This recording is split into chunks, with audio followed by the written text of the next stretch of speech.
क्यों रिफ्यूज़ करता है।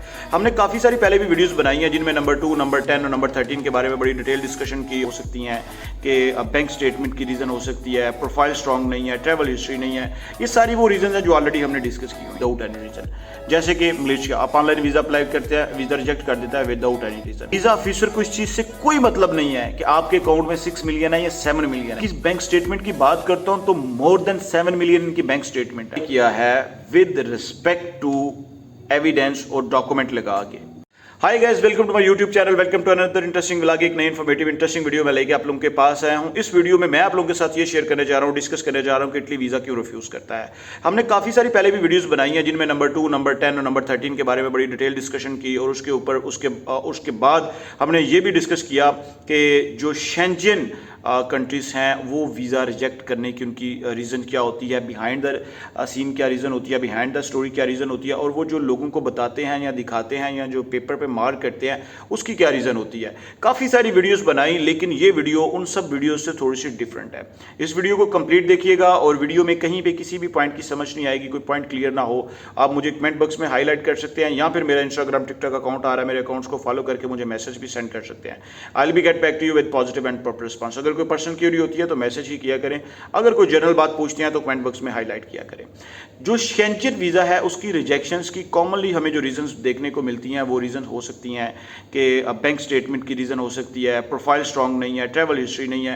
ये सारी वो रीजन है जो ऑलरेडी हमने डिस्कस की हुई हैं। इस व्लॉग में मैं इन सब रीजन से हट के एक रीज़न एक्सप्लेन करने लगा हूँ, और वो एक ऐसी रीज़न है कि जब ये केस आया, इसको देखा, इसकी रूट कॉज तक मैं गया, इसकी डेप्थ तक मैं गया, क्योंकि मैं एक्सपेक्ट नहीं कर रहा था। तो मुझे बहुत सारी ऐसी चीज़ें देखने को मिली जो कि एरर से थे, वो छोटे छोटे से सिंपल से एरर, लेकिन उन्होंने एप्लीकेशंस को खराब कर दिया, प्रोफाइल को खराब कर दिया, और एप्लीकेशन का जो एक मोड था वो पूरे का पूरा चेंज कर दिया। सबसे पहले तो मेरी आपसे रिक्वेस्ट है सर, जो लोग भी चैनल पे नए हैं काइंडली चैनल को सब्सक्राइब कीजिएगा, वीडियो को लाइक कीजिएगा, अच्छी लगे तो इसको शेयर किया करें उन लोगों तक जिनको इसकी सबसे ज़्यादा ज़रूरत होती है। अब मैं आप लोगों को सबसे ज़्यादा इंटरेस्टिंग बात ये बताता हूँ कि कोई भी कंट्री है जब वो वीज़ा अप्रूव करता है या रिजेक्ट करता है तो उसके पीछे एक रीज़न होती है। अब अगर हम रीज़न की बात करते हैं तो बहुत सारे ऐसे कंट्रीज हैं कि जो आपको आपके रीजंस प्रॉपर्ली एक्सप्लेन कर देते हैं।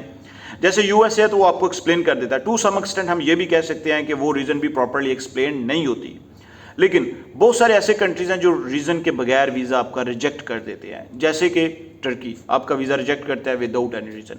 जैसे कि मलेशिया, आप ऑनलाइन वीज़ा अप्लाई करते हैं, वीज़ा रिजेक्ट कर देता है विदाउट एनी रीज़न। जैसे कि रोमानिया वीज़ा रिजेक्ट कर देता है विदाउट एनी रीज़न, कोई उसमें वो रीज़न नहीं। मैं एग्जाम्पल्स दे रहा हूँ आपको। उसके बाद बहुत सारे ऐसे कंट्रीज हैं जो आपका वीज़ा रिजेक्ट करते हैं विद रीज़न। अब उनमें कौन से कंट्रीज हैं? शेंजन जोन है, वीज़ा रिजेक्ट करता है विद रीज़न, क्लॉजेस लगा के आपको वो बताता है कि पॉइंट नंबर 2 लगाया, पॉइंट नंबर 10 लगाया, पॉइंट नंबर 13 लगाया, विद क्लॉजेस वो बताता है। जैसे कि यूके क्लॉजेस के साथ वो वीज़ा रिजेक्ट करता है, वो पॉइंट लगाता है, फिर इमिग्रेशन पॉलिसीज लगाता है, फिर इमिग्रेशन पॉलिसीज के लॉ लगाता है, फिर लॉ के बाद उनकी जो आर्टिकल्स की शिक्कें होती हैं जिनको आर्टिकल 1A कहते हैं, 1B कहते हैं, जो भी उन्होंने आर्टिकल बनाए होते हैं 20A 20B, उसकी वो पॉइंट्स को प्रॉपर्ली एक्सप्लेन करके वो वीज़ा रिजेक्ट करता है, बताता है कि ये रीजन से, इस रीजन की वजह से आपका वीज़ा रिजेक्ट हुआ है। अगर आप इन रीजन के ऊपर, इन चीज़ों के ऊपर वर्किंग करते हैं तो आपका वीज़ा आपको दोबारा मिल सकता है। लेकिन सर जो शेंजन है नॉर्मली ये पॉइंट नंबर 2, पॉइंट नंबर 10 और पॉइंट नंबर 13 लगा देता है, इवन दो कि वो एप्लीकेशंस में पॉइंट नंबर 2, पॉइंट नंबर 10 और पॉइंट नंबर 13 नहीं होते। फिर वो क्यों लगाता है? सबसे पहले ये रीज़न होती है कि वीज़ा ऑफिसर आपकी वीज़ा एप्लीकेशन से सेटिस्फाई नहीं होता सर, वो आपकी प्रोफाइल से सेटिस्फाई नहीं होता। अब उसमें रीज़न क्या होती है सर? ये चीज़ जो सबसे इंपॉर्टेंट है ये मैं आपको एक्सप्लेन करने लगा हूँ, जो इसके लिए मैंने कहा था कि प्लीज़ इस वीडियो को कंप्लीट देखिएगा। सबसे पहली बात ये होती है कि जो भी बात आप एक्सप्लेन करते हैं, आप बाय डॉक्यूमेंट वीज़ा ऑफिसर को दिखाते हैं, वो सर मैच करने चाहिए आपकी जेन्युइन प्रोफाइल के साथ। अब इसका क्या मतलब है कि जेन्युइन प्रोफाइल के साथ मैच करने चाहिए? एक बंदा है वो ये कहता है कि मेरे पास अकाउंट में 60-70 लाख पड़ा हुआ है, 60-70 लाख रुपए पड़े हुए हैं, या जो भी आप उसको कह सकते हैं, जो भी करेंसी की कन्वर्जन में करके डॉलर्स की फॉर्म में ले लें, या इसको यूरो की फॉर्म में ले लें, या इसको किसी भी फॉर्म में ले लें। अब वो कहता है जी इतने पड़े हुए हैं। उसके बाद वो ये कहता है कि जी 6-7 मिलियन की अमाउंट उसके पास है। लेकिन जब वो डॉक्यूमेंट सबमिट करता है 6-7 मिलियन का, तो वो 6-7 मिलियन का प्रूफ नहीं दे सकता विद रिस्पेक्ट टू जॉब या बिजनेस। कि ये जेन्युइनली पैसा उसके साथ है या उसी का है या किसी और का है। सर वीज़ा ऑफिसर को इस चीज़ से कोई मतलब नहीं है कि आपके अकाउंट में 6 मिलियन है या 7 मिलियन है। उसको सिर्फ एक बात से मतलब है कि ये जो 6-7 मिलियन है ये जेन्युइनली आप ही का है या किसी और का है, या ये आपने फेक दिखा रहे हैं या रियल दिखा रहे हैं। उसके बाद अगर ये आप ही का है तो इसका सोर्स ऑफ इनकम क्या है। फिर जो आप सोर्स ऑफ इनकम एक्सप्लेन करते हैं तो वो चीज़ मैच करनी चाहिए जो आप बात कर रहे होते हैं। अब जब केस आया तो मैंने आपको बताया कि मैंने इसको बहुत डिटेल से स्टडी किया। जब मैंने इसको काफ़ी सारा स्टडी किया तो मेरे पास 2 पॉइंट्स इतने स्ट्रांग आए कि जिनकी बेसिस पे मेरा जो इंटरेस्ट था इसको स्टडी करने का वो बढ़ता गया और मुझे इन पे जाके रीज़न मिली। इनकी मैं ट्रैवल हिस्ट्री की बात करूं तो 9 कंट्रीज़ की ट्रैवल हिस्ट्री है। अगर इस केस में मैं इनकी बैंक स्टेटमेंट की बात करता हूं तो मोर देन 7 मिलियन इनकी बैंक स्टेटमेंट है। अगर मैं इनके बिजनेस की बात करता हूं तो वेल प्रोफाइल बिजनेस पर्सन है। अगर मैं इनके पासपोर्ट की बात करता हूं तो एक स्ट्रांग पासपोर्ट है, लेकिन शेंजन ने वीज़ा रिजेक्ट कर दिया। रीज़न क्या थी वीज़ा रिजेक्ट करने की? सिर्फ एक ये रीज़न थी उनके वीज़ा रिजेक्ट करने की। कुछ ट्रांजैक्शंस ऐसी थी उनके अकाउंट में जो अब्रप्ट ट्रांजैक्शंस थी और बड़ी ट्रांजैक्शंस थी।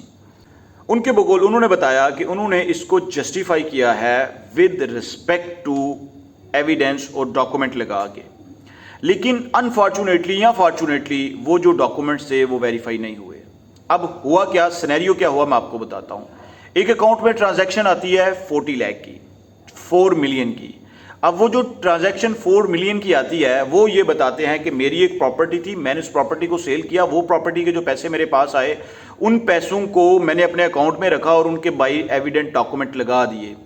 लेकिन सर वो डॉक्यूमेंट जब उन्होंने साथ अटैच किए तो उन डॉक्यूमेंट्स के ऊपर कोई ना तो टैक्स पेड था, ना उन डॉक्यूमेंट्स के ऊपर कोई टैक्स रिटर्न सबमिटेड थी, ना उन डॉक्यूमेंट्स का कोई एविडेंटली प्रॉपर्ली प्रूफ था कि ये प्रॉपर्टी पहले इनके पास है, तो ये प्रॉपर्टी जब यूटिलाइज हो रही है या यूज़ हो रही है तो इनके ऊपर वो कोई टैक्स पे कर रहे हैं। आपकी अगर कोई प्रॉपर्टी है वो आपके पास है, अब तब भी तो उसका कुछ ना कुछ टैक्स पे कर रहे हैं ना। तो सर जब भी कोई डॉक्यूमेंट आप अपने साथ लगाते हैं, अटैच करते हैं, तो उसको प्लीज़ एविडेंटली उसको प्लीज़ अपने एंड पे वेरीफाई करके आप अटैच किया करें। अब मैं आपको एक सबसे ज़्यादा इंटरेस्टिंग बात बताता हूँ कि जो रीज़न थी वो एक्चुअल रीज़न क्या थी जो वीज़ा ऑफिसर को जिसने सेटिस्फाई नहीं किया। वो ये रीज़न थी कि जब वीज़ा ऑफिसर एक डॉक्यूमेंट देखता है तो उस पर उनकी प्रोफाइल डिफरेंट नज़र आती है। एक चीज़ साइड पे वो बिजनेस पर्सन नज़र आते हैं, एक साइड पे वो फ्रीक्वेंट ट्रैवलर नज़र आते हैं, एक साइड पे उनकी अच्छी बैंक स्टेटमेंट नज़र आती है और दूसरी साइड पे उनके डॉक्यूमेंट्स जो है ना वो डॉक्यूमेंट्स वेरीफाई नहीं होते, वो डॉक्यूमेंट्स फेक नज़र आते हैं। अब मुझे ये बताएं कि वो उनको वीज़ा किस बिहाफ के ऊपर अप्रूव करके देगा। तो सर ये सबसे बड़ी रीज़न होती है जब भी आप शेंजन वीज़ा अप्लाई करते हैं। इसीलिए इटली के लिए उन्होंने अप्लाई किया, इटली ने वीज़ा रिजेक्ट कर दिया। इटली हो या कोई भी कंट्री शेंजन हो, अगर आप उस कंट्री पे अप्लाई करते हैं, स्पेसिफिकली इटली में अप्लाई करते हैं, तो आप अपने डॉक्यूमेंट्स को प्रॉपरली गो थ्रू किया करें। वैसे भी किसी भी शेंजन कंट्री में अप्लाई करते हैं, क्योंकि आपका वीज़ा 99.9% जो है वो आपके डॉक्यूमेंट्स पे जो है वो बेस कर रहा होता है, और टू सम हो 0.1% आप ये कह सकते हैं कि वो आपकी लक पे ऊपर बेस करता है। मिलते हैं एक नए इंटरेस्टिंग व्लॉग में, तब तक के लिए स्टे ब्लेस्ड, अपना ख्याल रखिएगा। व्लॉग अच्छा लगा है, वीडियो अच्छी लगी है, इसको शेयर भी कीजिएगा, चैनल को सब्सक्राइब भी कीजिएगा और ज़रूर दूसरे लोगों तक मैक्सिमम शेयर किया करें ताकि इस वीडियो से उनको भी काफ़ी सारी इन्फॉर्मेशन मिल सके और हो सकता है आपका एक क्लिक किसी को वीज़ा दिलवाने में हेल्प करे और एक क्लिक किसी को रिजेक्शन से बचाने में हेल्प करे। मिलते हैं एक नए इंटरेस्टिंग व्लॉग में, तब तक के लिए स्टे बेस्ट।